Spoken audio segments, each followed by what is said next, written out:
This is a Red FM podcast.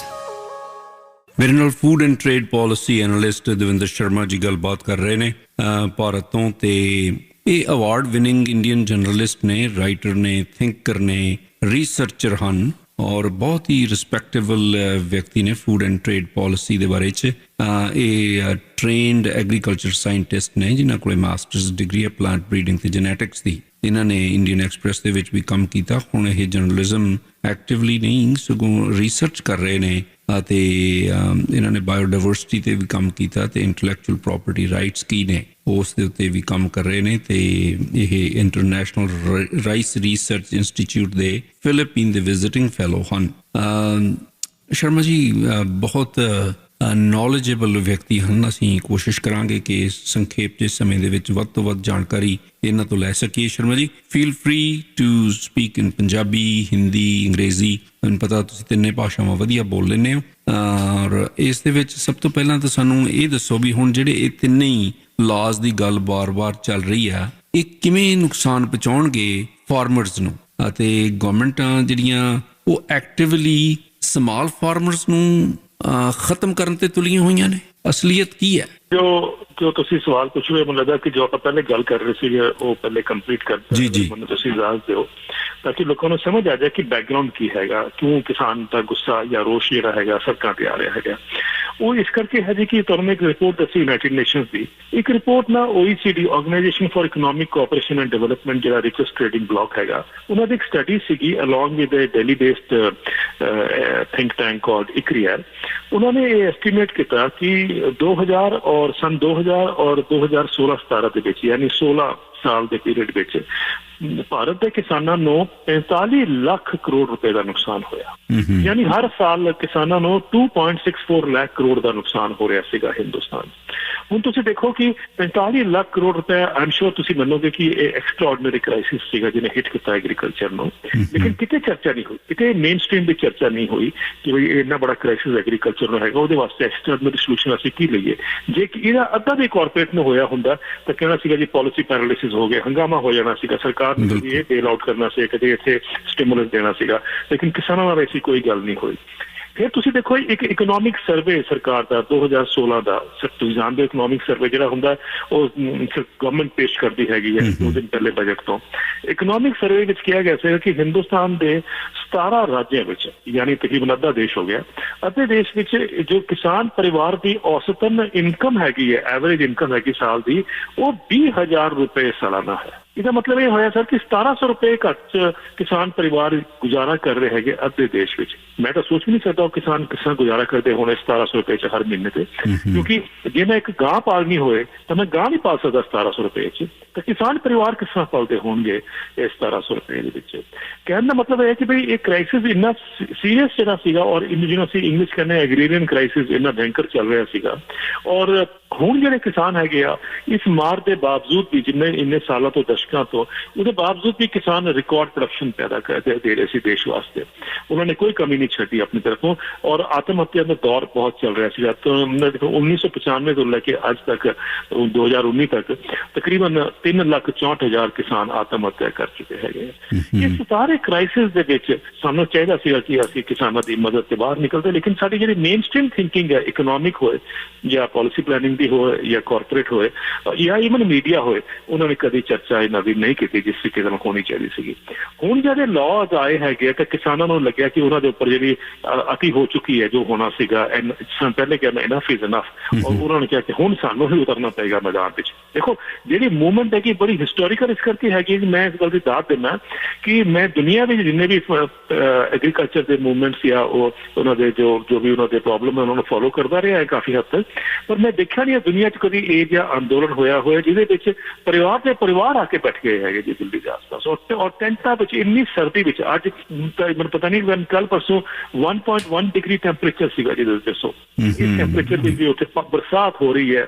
ਇਸ hardship ਦੇ ਬਾਵਜੂਦ ਵੀ ਕਿਸਾਨਾਂ ਦਾ ਜਿਹੜਾ ਸਪਿਰਿਟ ਹੈ ਉਹ 'ਚ ਕੋਈ ਕਮੀ ਨਹੀਂ ਆ ਰਹੀ ਹੈ। ਦੇਖ ਰਹੇ ਕਿ ਉਹ ਹਾਲੇ ਵੀ ਅੱਜ ਵੀ ਟਰੈਕਟਰ ਚਲਾ ਕੇ ਉਹ ਟ੍ਰੇਨਿੰਗ ਕਰ ਰਹੀਆਂ ਲੇਡੀਜ਼, ਜਿਹੜੀਆਂ ਕੁੜੀਆਂ ਜਿਹੜੀ ਟਰੈਕਟਰ ਚਲਾ ਕੇ ਉਹਨਾਂ ਜੋ ਪਲਾਨ ਹੈਗਾ ਇਹਨਾਂ ਨੂੰ ਜਿਹੜਾ 26 ਜਨਵਰੀ ਨੂੰ ਲੈ ਕੇ ਜਾਣਾ ਹੈ, ਉਹਨੂੰ ਕੋਸ਼ਿਸ਼ ਹੈ ਉਹਨਾਂ ਦੀ ਕਿ ਲੇਡੀਜ਼ ਉਹਨੂੰ ਲੀਡ ਕਰਨ।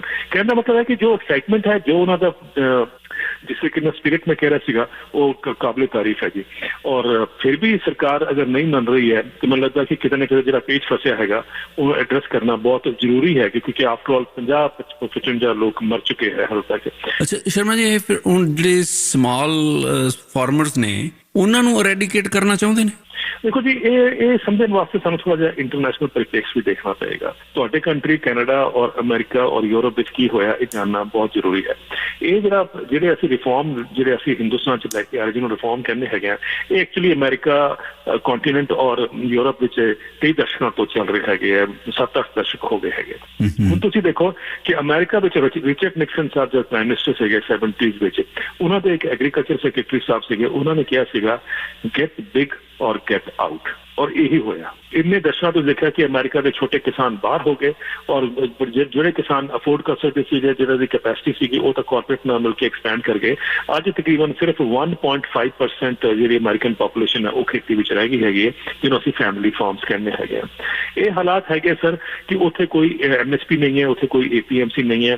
ਅਸੀਂ ਜਾਣਦੇ ਹਾਂ ਉੱਥੇ ਕੰਟਰੈਕਟ ਫਾਰਮਿੰਗ ਵੀ ਹੈ, ਕਮੋਡਿਟੀ ਟ੍ਰੇਡਿੰਗ ਵੀ ਹੈ, ਵਾਲਮਾਰਟ ਵਰਗੇ ਬਿਗ ਰਿਟੇਲ ਵੀ ਹੈਗੇ ਜਿਨ੍ਹਾਂ ਦੇ ਕੋਲ ਕੋਈ ਸਟਾਕ ਲਿਮਿਟ ਨਹੀਂ ਹੈਗੇ। ਯਾਨੀ ਜੋ ਅਸੀਂ ਮਾਡਰਨ ਹਿੰਦੁਸਤਾਨ 'ਚ ਲੈ ਕੇ ਆਏ ਹਾਂ ਉੱਥੇ ਕਿੰਨੇ ਦਸ਼ਕਾਂ ਤੋਂ ਐਗਜ਼ਿਸਟ ਕਰਦਾ ਸੀਗਾ।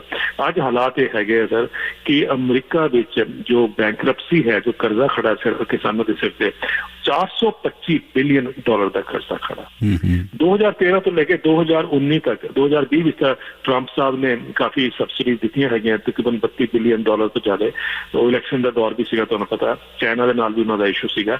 ਲੇਕਿਨ ਉਹ ਤੋਂ ਪਹਿਲੇ 2013 ਤੋਂ ਲੈ ਕੇ ਜਿਹੜੀ ਉਹਨਾਂ ਦੀ ਮੀਡੀਅਨ ਇਨਕਮ ਸੀਗੀ ਕਿਸਾਨਾਂ ਦੀ, ਉਹ ਨੈਗੇਟਿਵ ਵਿੱਚ ਜਾ ਰਹੀ ਸੀ। ਜੋ ਰੇਟ ਆਫ ਸੁਸਾਈਡ ਹੈਗਾ ਅਮਰੀਕਾ ਵਿੱਚ ਉਹ 45% ਜ਼ਿਆਦਾ ਹੈਗਾ ਅਰਬਨ ਏਰੀਆਜ਼ ਤੋਂ। ਰੂਰਲ ਏਰੀਆਜ਼ ਤੋਂ 45% ਜ਼ਿਆਦਾ ਹੈਗਾ ਰੂਰਲ ਏਰੀਆ ਦੀ suicide rate than urban areas. ਇਹ ਸਾਰਾ ਡਿਪੈਂਡ ਕਰਦਾ ਕਿ ਬਈ ਉਹਨਾਂ ਨੇ ਕੀ ਕੀਤਾ ਹੈਗਾ ਕਿ ਬਈ ਐਗਰੀਕਲਚਰ ਤੋਂ ਸਮਾਲ ਫਾਰਮਰਸ ਨੂੰ ਬਾਹਰ ਕਰਤਾ ਹੈਗਾ। ਬਲਕਿ ਜਿਹੜੇ ਡੋਨਲਡ ਟਰੰਪ ਦੇ ਐਗਰੀਕਲਚਰ ਸੈਕਟਰੀ ਸਾਹਿਬ ਨੇ ਕਿਹਾ ਹੈਗਾ ਕਿ ਇਨ ਅਮਰੀਕਾ ਦੀ ਬਿਗ ਗੈਟ ਬਿਗਰ, ਦੀ ਸਮਾਲਰ ਗੋ ਆਊਟ। ਪਰ ਇਹ ਮਾਡਲ ਭਾਰਤ ਦੇ ਵਿੱਚ ਕਿਵੇਂ ਫਿੱਟ ਹੋ ਜਾਊਗਾ? ਇਹੀ ਸਵਾਲ ਹੈ ਜੀ, ਇਹੀ ਸਵਾਲ ਤੁਸੀਂ ਜਿਹੜਾ ਬੜਾ ਇੰਪੋਰਟੈਂਟ ਪੁੱਛਿਆ। ਕੈਨੇਡਾ ਵਿੱਚ ਕੀ ਹੋਇਆ? ਕੈਨੇਡਾ ਵਿੱਚ ਵੀ ਇਹ ਹੋਇਆ ਕਿ ਕਿਸਾਨ ਜੇ ਰਹਿ ਗਏ ਹੈਗੇ ਹੁਣ ਹਾਰਡਲੀ ਅਗਰ ਦੇਖੀਏ ਪ੍ਰਪੋਰਸ਼ਨ ਆਫ ਦੀ ਪਾਪੂਲੇਸ਼ਨ ਤਾਂ ਉਹ ਬਹੁਤ ਹੀ ਘੱਟ ਕਿਸਾਨ ਰਹਿ ਗਏ ਹੈਗੇ, ਪਰ ਕਿਸਾਨ ਬਾਹਰ ਹੋ ਗਏ ਔਰ ਹੁਣ ਵੀ ਕ੍ਰਾਈਸਿਸ ਵਿੱਚ ਹੈਗੇ। ਮੈਂ ਇੱਕ ਰਿਪੋਰਟ ਪੜ੍ਹ ਰਿਹਾ ਸੀਗਾ ਕਿ ਕਿਸਾਨਾਂ ਨੇ ਕਿਹਾ ਹੈਗਾ ਕਿ ਸਾਨੂੰ ਖਤਮ ਕਰਨ 'ਚ ਲੱਗੀਆਂ ਹੈਗੀਆਂ ਸਰਕਾਰਾਂ and we need to have some mechanism ਜਿਹੜਾ ਕਿਸਾਨ ਸਰਵਾਈਵ ਕਰ ਪਾਉਣ। ਤਾਂ ਯੂਰਪ ਵਿੱਚ ਦੇਖੀਏ ਕਿ ਯੂਰਪ ਵਿੱਚ ਹੁਣ ਅੱਜ ਕੱਲ੍ਹ ਹਰ ਸਾਲ $100 ਬਿਲੀਅਨ ਦੀ ਸਬਸਿਡੀ ਮਿਲਦੀ ਹੈ, ਉਹਦੇ ਬਾਵਜੂਦ ਵੀ ਕਿਸਾਨ ਖੇਤੀ ਛੱਡ ਕੇ ਬਾਹਰ ਜਾ ਰਹੇ ਹੈਗੇ। ਜੇ ਆਪਾਂ ਭਾਰਤ ਦੀ ਗੱਲ ਕਰਦੇ ਹਾਂ, ਤੁਹਾਨੂੰ ਲੱਗਦਾ ਕਿ ਇਸ ਪ੍ਰੈਸ਼ਰ ਥੱਲੇ, ਇਸ ਅੰਦੋਲਨ ਦੇ ਵਿੱਚ ਜਿਸ ਤਰੀਕੇ ਨਾਲ ਲੋਕ ਹਮਾ ਕੇ ਸਾਰੇ ਸੂਬਿਆਂ ਤੋਂ ਆ ਗਏ ਨੇ, ਇਹ ਸਰਕਾਰ ਕੋਲੇ ਕੋਈ ਹੋਰ ਚਾਰਾ ਹੈ ਇਹਨਾਂ ਨੂੰ ਰੱਦ ਕਰਨ ਤੋਂ ਬਿਨਾਂ? ਜਿਹੜਾ ਮੈਂ ਤੁਹਾਨੂੰ ਐਗਜ਼ਾਮਪਲ ਦੇ ਰਿਹਾ ਸੀਗਾ ਅਮਰੀਕਾ, ਯੂਰਪ ਔਰ ਕੈਨੇਡਾ ਦਾ, ਉਹੀ ਜਿਹੜਾ ਮਾਡਲ ਹੈਗਾ ਅਗਰ ਅਸੀਂ ਇੰਡੀਆ 'ਚ ਲੈ ਕੇ ਆਏ ਤਾਂ ਤੁਹਾਡਾ ਜਿਹੜਾ ਪਹਿਲਾ ਸਵਾਲ ਸੀਗਾ ਕਿ ਬਈ ਕਿਆ ਸਰਕਾਰਾਂ ਛੋਟੇ ਕਿਸਾਨਾਂ ਨੂੰ ਬਾਹਰ ਕੱਢਣਾ ਚਾਹੁੰਦੀਆਂ, ਆਈ ਥਿੰਕ ਉਹਦਾ ਜਵਾਬ ਆਪਣੇ ਆਪ ਹੀ ਸਾਨੂੰ ਦਿਖਦਾ ਹੈਗਾ ਕਿ ਕੀ ਹੋਣ ਜਾ ਰਿਹਾ ਹੈਗਾ। ਇਸ ਕਰਕੇ ਇੰਪੋਰਟੈਂਟ ਐਸਾ ਕਿ ਹਿੰਦੁਸਤਾਨ ਵਿੱਚ 86% ਕਿਸਾਨ ਜਿਹੜੇ ਹੈਗੇ ਆ ਉਹ ਛੋਟੇ ਕਿਸਾਨ ਹੈਗੇ, ਮਝਲੇ ਕਿਸਾਨ ਹੈਗੇ, ਜਿਨ੍ਹਾਂ ਕੋਲ 5 ਏਕੜ ਤੋਂ ਘੱਟ ਜ਼ਮੀਨ ਹੈਗੀ ਹੈ। ਉਹ ਕਿਸਾਨ ਜਿਹੜੇ ਹੈਗੇ ਜਦ ਅਸੀਂ ਜੋ ਹੁਣ ਕਾਰਪੋਰੇਟ ਐਗਰੀਕਲਚਰ बढ़ावा मिलेगा, सारी पॉलिसी का अगर देखिए ढांचा का बढ़ावा मिलेगा तो छोटे किसान खेती चो बाहर होंगे।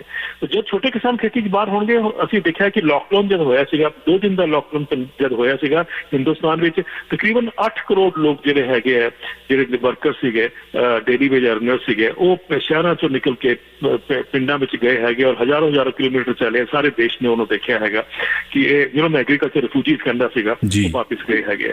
ਤਾਂ ਉਹ ਤੁਸੀਂ ਹੁਣ ਸੋਚੋ ਕਿ ਜਦ ਅਸੀਂ ਉਸੇ ਸਿਸਟਮ ਨੂੰ ਬਿਲਡ ਅਪ ਕਰ ਰਹੇ ਹਾਂ ਕਿ ਪਿੰਡਾਂ ਚੋਂ ਕੱਢ ਕੇ ਲੋਕਾਂ ਨੂੰ ਸ਼ਹਿਰ ਤਰਫ ਲੈ ਕੇ ਆਵਾਂਗੇ, ਇਹ ਸਾਡੀ ਇਕਨੋਮਿਕ ਡਿਜ਼ਾਈਨ ਹੈਗਾ ਦੁਨੀਆ ਦਾ, ਔਰ ਹਿੰਦੁਸਤਾਨ ਦੇ ਉੱਪਰ ਵੀ ਉਹੀ ਡਿਜ਼ਾਈਨ ਜਿਹੜਾ ਹੈਗਾ ਕਾਫੀ ਸਾਲਾਂ ਤੋਂ ਕੋਸ਼ਿਸ਼ ਹੋ ਰਹੀ ਸੀਗੀ।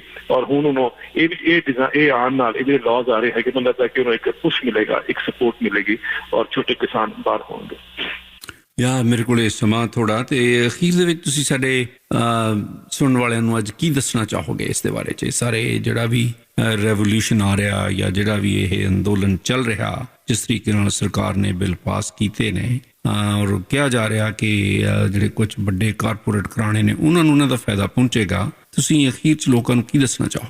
देखो जी, ये एक बहुत बड़ा जो मैसेज इस मूवमेंट तो मिलता है। मैं जो मैं पहले भी कह रहा था कि दुनिया वास्ते वो बहुत बड़ी एक इम्प्लीकेशन है या बहुत बड़ा एक दुनिया वास्ते भी एक मैसेज है। वो बेसिकली ये है कि किसान पंजाब का या किसान हिंदुस्तान का डिमांड कर रहा है कि उन्होंने भी अश्योर्ड इनकम मिले। जिस तरह असं डेली वेज वर्कर जो होंगे उन्होंने असं मिनीमम वेजिज देने हैं, चाहे कैनेडा हो, चाहे यूरोप हो, चाहे अमेरिका हो, साढ़े भी हिंदुस्तान मिनीमम वेजिज है। तो किसान का भी हक है कि उन्होंने भी मिनिमम प्राइस मिले, अश्योर्ड प्राइस मिले। और ये अगर हिंदुस्तान में हो जाता है तो मेरा मानना है कि ये अमेरिका भी, यूरोप भी, दुनिया के सारे देश जानणगे, सब जगह दुनिया के किसान जिहड़े हैगे आ वो इस नाल सफर कर रहे हैगे आ कि भाई उन्होंने मार सहनी पैंदी हैगी मार्केट्स की। और जिस दिन उन्होंने कोल अश्योर्ड प्राइस मिल जाएगा, मतलब खेती का एक नया स्वरूप सानू देखने को मिलेगा। और ये मैसेज मेरे वास्ते मेरा कहना है कि दुनिया वास्ते इथों पंजाब के मूवमेंट तो या हिंदुस्तान के मूवमेंट तो इस बड़ी फार मूवमेंट तो निकल के आता है। और I think all of us should look forward कि ये तुहाडे वास्ते सिर्फ ये नहीं सोचना कि सिर्फ पंजाब का या हिंदुस्तान का ये मूवमेंट हैगा, मतलब कि सारे दुनिया के किसानों वास्ते एक बहुत बड़ी एक रोशनी होएगी अगर ये सक्सेसफुल होता है। देवेंद्र शर्मा जी, बहुत मेहरबानी, शुक्रिया। Thank you sir. Thank you. The Harjinder Thin Show. Thank you for listening to another Red FM podcast. Don't forget to hit subscribe and check out our Red FM Canada YouTube channel. For further info, log on to our Red FM social media platforms or visit redfm.ca.